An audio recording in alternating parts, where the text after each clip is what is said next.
Video kali ini dibuat untuk kalian yang mau mulai budidaya bibit kakao tapi bingung kira-kira berapa ya jarak tanam yang efektif. Kalian bisa simak terus video kali ini untuk info lebih lengkapnya.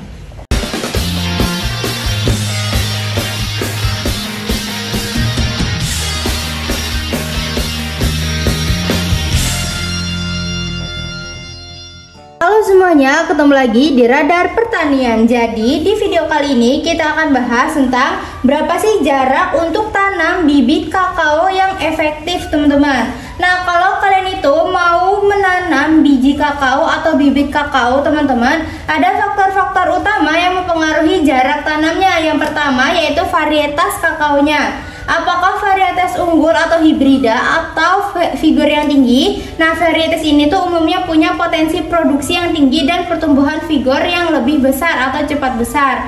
Jadi perlu jarak tanam yang sedikit lebih lebar. Atau varietas lokal. Nah, meskipun figurnya rendah. Dengan kalian pastikan juga faktor tentang sistem penanamannya, yaitu monokultur. Apakah kakaonya itu tanpa penaung permanen atau pola tanamannya itu dengan penaung permanen. Ini adalah sistem yang paling direkomendasikan, teman-teman. Jarak tanam kakao itu akan diselaraskan dengan jarak tanam pohon penaung. Apakah penaungnya itu jarang atau penaungnya itu rapat. Lalu kalian sesuaikan juga dengan faktor kesuburan tanah dan iklim. Kalau tanahnya subur dan curah hujannya bagus, jadi pertumbuhan kakaonya itu akan lebih bagus.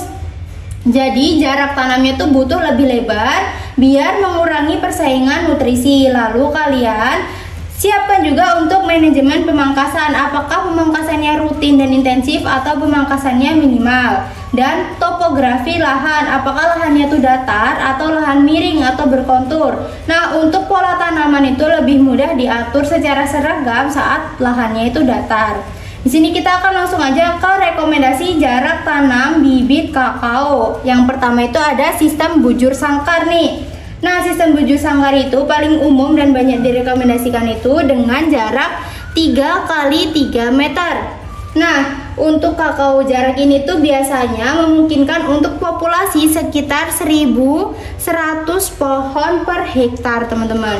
Nah, untuk yang 3 x 3 meter jarak tanamnya 3 x 3,5 meter itu ruangnya tuh lebih longgar antar baris dengan populasi sekitar 952 pohon per hektar. Nah, kalau yang ketiga itu ada jarak 3,5 x 3,5 meter.